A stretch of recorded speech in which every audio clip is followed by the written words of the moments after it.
Warner Brothers just put out a trailer for the new Superman movie, and I have some thoughts. Most of them good, some of them a little worried, and we'll talk about all of that. In case you're new to the channel, I am Nando. I make videos about comic books. I read a ton of comic books. I've been thinking about this movie for a while. I made a pitch a while ago for a Man of Steel 2.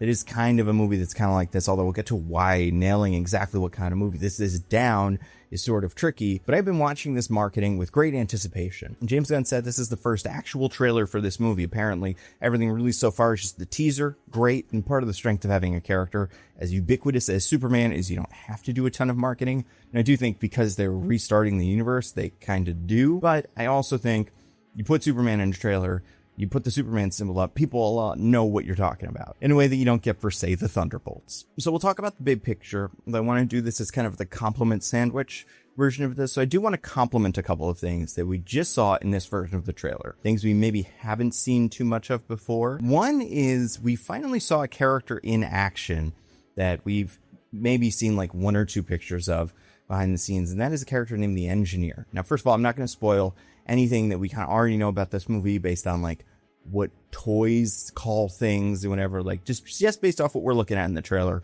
and who has been cast and stuff. This character is the Engineer, played by an actor named Maria Gabriela de Faria. This is only an interesting character for me specifically because in the run up to this movie and the new DCU, I want to get familiar with some of the characters. Obviously, I reread things like All-Star, Superman, Supergirl, Woman of Tomorrow, like some of the comics that these things are based on. But then one of the movies that they were going to make, and you know, technically I guess still are, although rumors are that the foot's come off the pedal a little bit on this one specifically, is about a team called The Authority. So this was going to be one of the movies in the new DCU. The Authority is a superhero team from a different universe that kind of got folded into DC, although it doesn't really matter. All the stuff they did that matters happened before that. They were a team of godlike superheroes, came together, said the world needs a superhero team who operates independently of governments and then maybe even later takes over the governments because things are getting too serious. So they were The Authority. And they were mostly good. Like, obviously, a team like this is going to get a little edgy. This didn't feel like something like Invincible or The Boys, where it is a take on those superheroes and, like, showing obviously that's bad. Like, superheroes shouldn't be in the government. Honestly, by the end of that story, you're like, I don't know, the government wasn't doing a really good job for the people of the Wildstorm universe, so might as well let the Authority do it. But it was edgy. It was kind of cool. There were some interesting ideas. One of the characters, Angie Spica, aka the Engineer, is a person who took all of her blood out and replaced it with nanotechnology, which gives her this liquid metal skin. She's also a super genius who made, or at least adapted, the nanotechnology. So she's able to create weapons and constructs and all kinds of cool stuff. I think it's really interesting that she's in this movie because it kind of seems like Warner Brothers might not make the Authority movie. Partially because, like, if you look at the 5 movies that they announced originally, Superman, Supergirl, Woman of Tomorrow, those are obviously both getting made. Like, they're working on them now. Batman the Brave and the Bold, there's no way they don't make a Batman movie in this universe. There does maybe even, who knows, seem to be some sort of like, oh, maybe the memories of Batman can maybe count. And I don't know. I wouldn't be shocked if they decide that that does count for these and the Brave and the Bold movie becomes the Batman 2. Like, I don't think they should do that, but I also don't think it would be the worst thing in the world if they did. And I understand the idea that, like, it is a lot to ask audiences to have 2 different Batman at the same time. And I have to go like, oh, is this Pattinson or the other one? Like, it gets a little complicated. This isn't my pitch for that. I'm just saying they're going to make a Batman movie. There's a Swamp Thing movie that was supposed to be made by James Mangold from like Logan and A Complete Unknown and stuff. That also seems like it's kind of stalled. It really apparently is up to James Mangold. And there have been other movies that James Gunn and Peter Safran have said they wanted to make, or things that have come out, like Luca Guadagnino was going to make a Sergeant Rock movie, or that Mike Flanagan was going to make a Clayface movie. Both of those also feel like they're in flux right now. It seems like Clayface will come out, but the script is going to be very different from what it used to be. But anyway, those were all the movies plus Authority. Authority feels like it's maybe not going to happen. I think that's fine. Like, make a Wonder Woman movie, make a Justice League Dark movie, make a Teen Titans movie or something. Before maybe the Authority. I bring that up because A, I've kind of become one of the authorities on the Authority online because I read all the comics and they're not super popular. But B, I think looking at this trailer, it is very odd that the Engineer is even here. This is a character that has never met Superman before. Like, the closest these guys got was they met Captain Atom once because he like accidentally went to their universe. But like, she is not a staple of Superman comics. She's never worked with Lex Luthor before, from what I understand. They did try to reboot the members of the Authority, but like the classic Authority is not like a staple of comics, and they don't have much to do with Superman. There was a Superman and the Authority comic recently, but that was very different, even though it did have Apollo and Midnighter on it. So I guess I'm saying, like, while I think she looks cool, and I like what they're doing with the, buzzsaw hands and stuff, it feels weird that she's here. And I was talking to someone from the Nando V Movies Patreon book club, Antonio, about this the other day, and we were saying, like, yeah, if it was not for that Authority movie, there's no way she would be here. This would be Toyman or something, some other Superman villain, or maybe just like a Justice League villain who can do, robotic stuff. And like, I think if you just gave Toyman liquid metal, it's gonna be kind of boring. Like, I think you'd maybe want him to have toys, but like just some sort of technology guy who can hack stuff. The list of characters that can fill that hacker role is very long, and you would have to go through tens, if maybe even not hundreds of characters before you get to the engineer. Like a couple right off the bat. Let's say Grid, Gizmo, the Riddler maybe could do that, depending on what version of the Riddler we're messing with. The Trickster, who is very much like Toyman. The Calculator, maybe Clock King. Also, Lex Luthor could have an android that does this, like Amazo. You could do like Red Tornado, the Metal Men, which we saw William Magnus in an episode of Creature Commandos, so like kind of set up for that. Anyway, I'm just saying, there are a lot of characters with deeper ties to Superman than the Engineer, so it's weird that she's here. But that being said, I like the action. I think it's cool. Saw more Guy Gardner, saw him do some constructs. Guy Gardner, for people that don't know, is kind of the U.S. agent of the Green Lanterns, where he is the Green Lantern you love to hate. He's kind of a jerk. He's kind of a dork. He gets punched frequently and he deserves it. He's been redeemed. He's got an arc. He's grown over time, but that's the general vibe of Guy Gardner, is kind of doofus. And I think the haircut really sells it. And Nathan Fillion is an actor who can play that really well. I think it's interesting that we still not seen this character speak, which I don't think is like a problem. I guess I'm just thinking what this trailer was, besides some speech, a little bit of characters talking, but it was a lot of tone. It was a lot of people flying around, big music, like looking at some characters and all that. But we didn't get a sense for like what the actual movie is going to feel like. Is Guy Gardner going to be like a Drax? Is he a character that is there to be a joke? Because if you tell me Nathan Fillion bowl cut Guy Gardner, I'm like, oh, that's a joke character. This is going to be, like a Peacemaker or a King Shark or something like that. But I guess it's interesting that we have not seen that yet. We saw Metamorpho for the first time. That was cool. The Element Man seemed to be part of Lex Luthor's prison because Metamorpho can turn his body into any element, including kryptonite. So that's cool. Saw a little bit more Lex. He got his line, not a man, he's an it. I think that was cool. I think Nicholas Hoult is great. I'm very excited for everything he's going to be doing. But let's talk about like the actual plot. And this is, I would say, maybe one of my issues with this trailer. I think I have maybe two. The first one is the plot, which is not to say that the plot is bad. I'm not saying anything but the movie. I'm just saying this trailer tells a weird story. And I think about it the same way I think about the Fantastic Four trailer. Two movies coming out in the same month, doing largely the same thing, like re-establishing a character who people, because they've been around for, decades and decades and decades, should be familiar with, but have always had some trouble on the big screen, especially in my lifetime. But now it's like, oh, we're going to do him justice. Finally, a Superman movie that everyone loves. Finally, a Fantastic Four movie that everyone loves. And I'll say, as someone who has read Superman comics and like knows what All-Star Superman is going for, I can see that here, because All-Star Superman does have a through line, and the through line is that Superman is dying.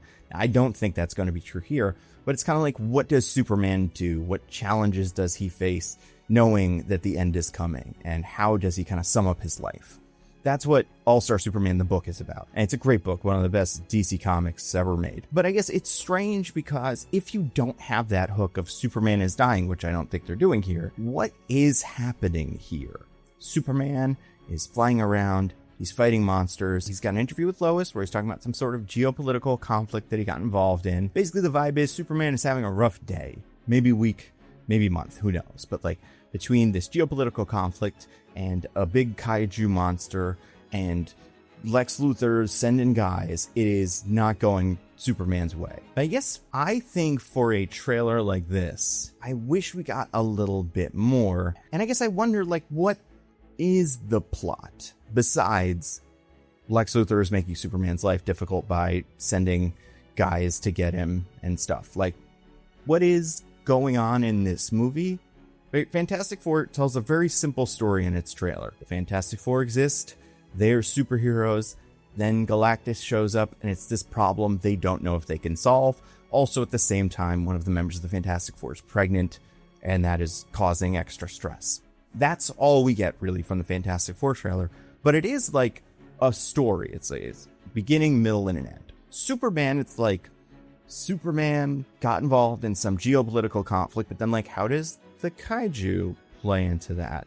How does Metamorpho play into that? How does the big golden guy play into that? And I imagine the movie will have answers, but I guess I think for someone like me who loves James Gunn movies, like is so in on Guardians of the Galaxy and the Suicide Squad, like I am ready. I'm locked in. Someone who loves Nicholas Hoult, Lex Luthor, I don't need to be convinced.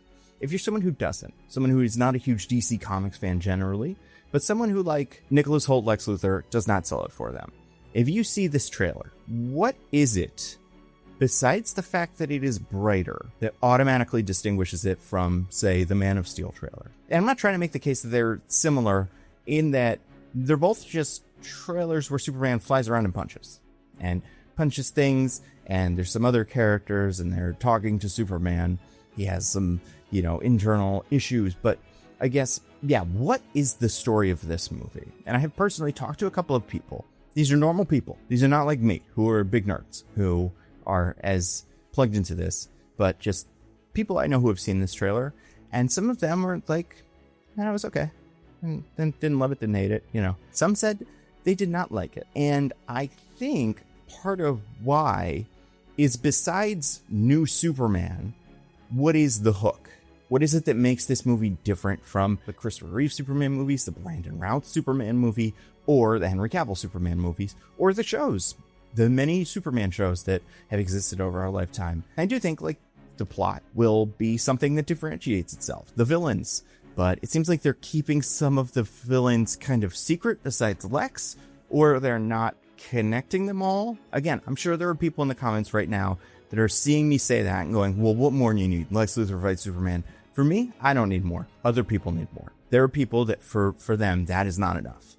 And I don't think this trailer is going to sell them on these movies specifically. I also think, I've been hearing from a lot of people, more than I'd expect, honestly. And for people who I expect would like this stuff, like Creature Commandos, for instance. No, very few people I know have seen Creature Commandos.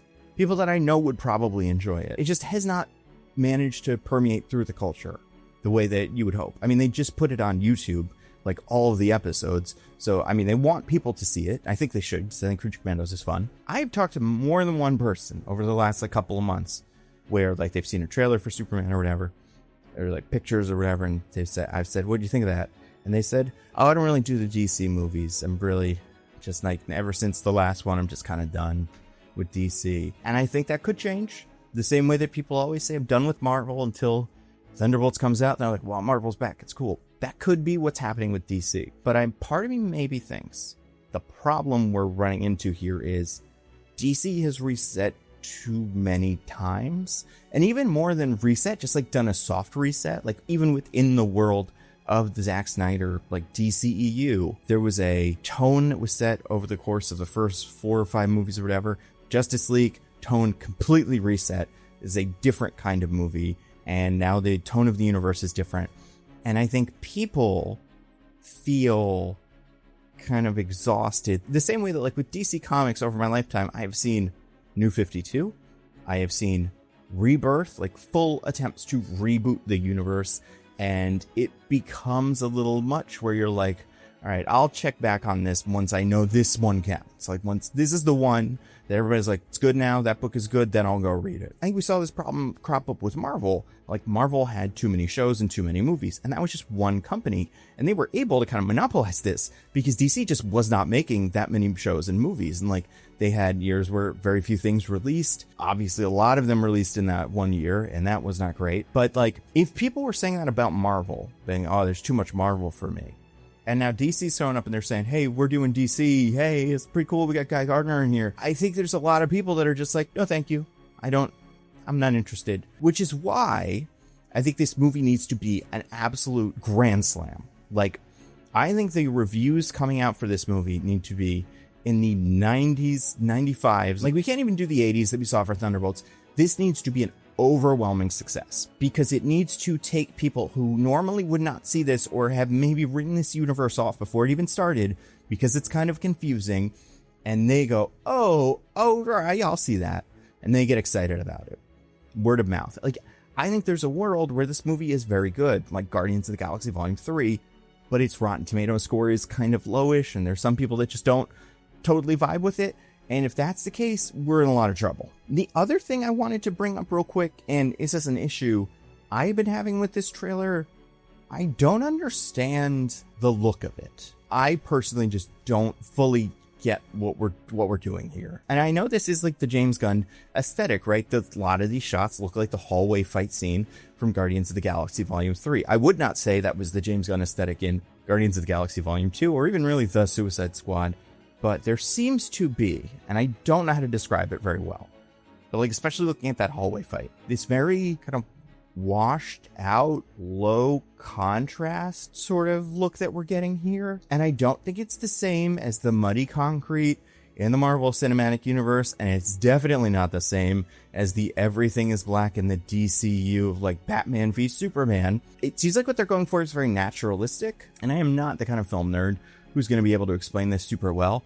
I'm really just explaining what I think about it looks interesting, and some things about it look great, and some things just look kind of, I don't know, just undersaturated. It's hard to describe. I guess, I don't know, it just kind of washed out, I guess maybe is the way to describe it.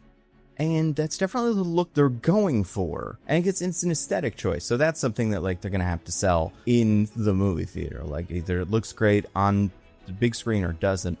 But I do think it's an interesting choice, especially considering how much of the discourse about like the Marvel movies and stuff was about how there was not vivid color in them, and like how a lot of the shots looked kind of murky. And I don't think these necessarily do, but I do think that like, I don't know, they're just kind of washed out, right?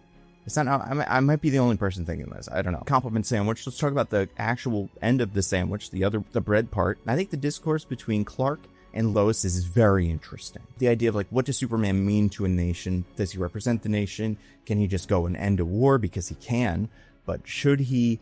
I think that is an interesting debate to have. I remember a while ago when there were just rumors about what this was about. I don't know if it was Russia-Ukraine or Israel-Palestine, but it was compared to some current conflict. And that felt like something that was like, oh boy, well, then they might not do that. Like that is a little too on the nose. And like, if you're going to ask that question, the movie's going to have to probably come up with an answer. And the answer is either Superman should let Ukraine get taken over by Russia, or Superman should go beat up Vladimir Putin. But both of those answers are going to anger some people. And I think that's one of the things I really respect about this movie right now, for what we're seeing in this trailer. Asking that question, what should Superman do? Does Superman just save people? Does he save every single person? How should he be constrained by laws? That is a really interesting question. One that I think Superman comics and superhero comics in general, but I think Superman, because he is so powerful, has had the most trouble with. Obviously, we saw Captain America Civil War. Daredevil is currently in the middle of an anti-vigilante thing. Like, this has happened more than once in the Marvel Cinematic Universe, but the idea of a superhero acting on behalf of the government, I just find that really interesting. And I'm really curious to see where the movie falls on that. As far as Brosnahan and Cornsweet, Rachel Brosnahan playing Lois Lane, David Cornsweet playing Superman. I'm not going to say I'm not sold on them. I think they're fine. I think I'm going to need to see it in the moment. I don't think anything we've seen so far has fully sold me on them being Superman. Like, what is the moment? I would love to see something in this movie, like, I think maybe the best Superman moment on screen, perhaps. I don't know if this is true. Superman getting the cat down from the tree. Like, I think if we saw that in this trailer, that would maybe endear me to this Superman. It's interesting because this trailer positions Superman first with having him argue with Lois Lane, his girlfriend and a reporter, and have like kind of not like blow up, but have like a full argument, get really defensive, and he's saving people and the people love him. That guy picks him up. That's great. That's a great image. I guess I don't think I've seen something so iconic that I'm like, oh my God, that's Superman. The same way that, say, seeing Robert Pattinson beat up that guy in the first Batman trailer and say, I am vengeance. Like, that was like, oh my God, he's Batman. That's Batman right there. Like, I'm seeing it. So, I mean, Wonder Woman, right? Coming out of the thing. That was in all the trailers. That was like, boom, this is Wonder Woman. You got to see it now. I don't think that exists yet. And I'm sure there'll be a million moments in the movie that sell that, but I just don't feel like I've fully seen it. Rachel Brosnahan is doing a good job. I think she's going to be a good Lois. I think the argument with Superman was good, but I want Corn Sweat to work. And I think he's going to work. I guess I didn't see the moment. I was like, oh man, that's him. It's another good example of something like that. Someone where we're really like stuck. Speaking of Guardians of the Galaxy, like Star-Lord in the first Guardians trailer saying like, I'm Star-Lord, who, oh, come on, man. Like a very simple thing, but like, oh, I get this guy. Or like Iron Man suiting up for the first time in the Iron Man trailer. I think we'll get it. I just don't think I've seen it yet. So that's a compliment sandwich with a little bit of meat of criticism meat spilling out to the side. But really, I think my big takeaways are a bunch of characters look very cool. Engineer looks very cool. Metamorpho looks cool. Lex, pretty much all the characters that seem like they're going to be antagonists, I am in on. Also, the Ultramanish looking guy, pretty cool. And the Hammer of Barovia, which apparently is the name for the big gold guy, cool. Kaiju looks cool. Guy Gardner, I am very interested to see what he sounds like, what that character feels like. Didn't really have too much more Mr. Terrific. Had to get that. He like a beautiful costume and just a perfect looking version of that character. I bet he'll have cool stuff to do. I just don't think we've seen a ton of it yet. And I think I'm just saying like the story and conveying that in a trailer like this, if this is a story like All-Star Superman, that is going to be challenging. And I hope that maybe by the second trailer, there's more of a like mystery or a question that the trailer is posing besides just what's going on with Superman. The same way the Fantastic Four trailer poses that question where the reporter says like, are we safe? Can you save us from this Galactus thing? I want to see what question the Superman trailer poses besides just, should he end all wars? That I know this is a lot, and it's just because this is an important movie. It's got so much riding on his shoulders. I think if it doesn't do well, Warner Brothers, obviously HBO Max now, is very reactive when it comes to everything, really. So I wouldn't be surprised if this doesn't do great, if the foot comes off the gas a little bit on a lot of these other movies. But if this does great, I could see them going, yeah, we're going to make 50 of them. So that would be really cool. So I hope it does well. I'm sure we will get at least one more trailer soon, because this new James Gunn DCU looks like it will be very cool. Speaking of cool things, I want to talk about Nebula. Oh, Nebula. We're talking about Nebula. Nebula is a subscription streaming service that I helped to create. Supporting Nebula is the best way to support this channel. All my videos go up early, ad-free. For videos like this, maybe a day early, maybe 6 hours early.